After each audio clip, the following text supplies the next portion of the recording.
Appliquée généralement sur des objets, la peinture permet de protéger les métaux contre la corrosion, les bois contre les atteintes biologiques. Cette matière, qui sert également de moyen de décoration, est sollicitée.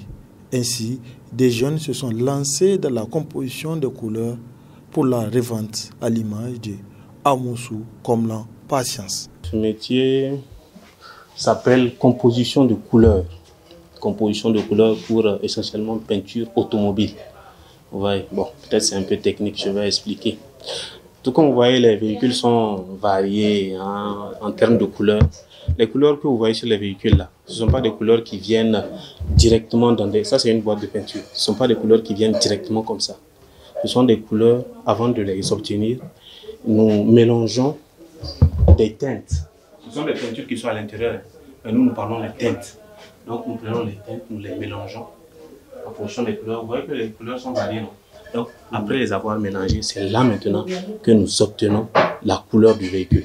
Quelqu'un va auprès d'un tôlier, peut-être sa voiture est un peu grattée, ou bien la personne veut faire un voile pour le véhicule complètement. Quand il s'adresse au tôlier, le tôlier vient auprès de nous avec la voiture et c'est à nous maintenant de préparer la couleur.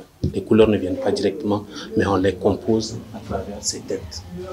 D'abord, il y a les couleurs de base. Quand on parle de gris, on sait que quand on mélange le blanc avec le noir, ça donne du gris. Quand on mélange le rouge avec le blanc, ça donne un peu une couleur un peu rose, tout ça là. Comment s'est fait la création de couleurs?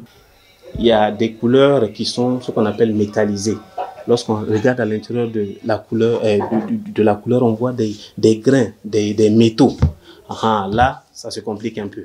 Là, nous utilisons les teintes là que vous voyez, les teintes métallisées, d'autres teintes.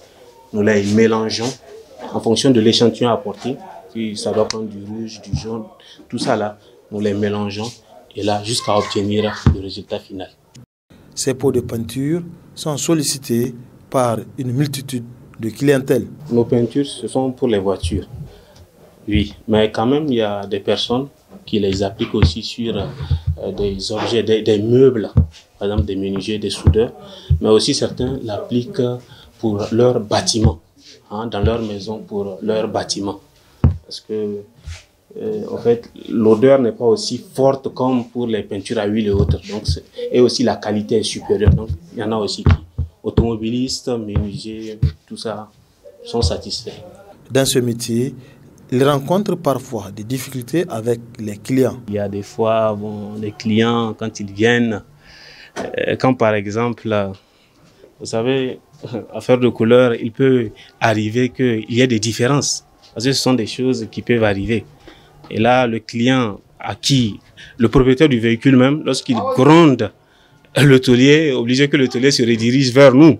Et donc il y a ces petites nuances, ces petits problèmes que nous rencontrons. Mais sinon, à part ça, généralement, tout se passe bien quand même. On s'entend.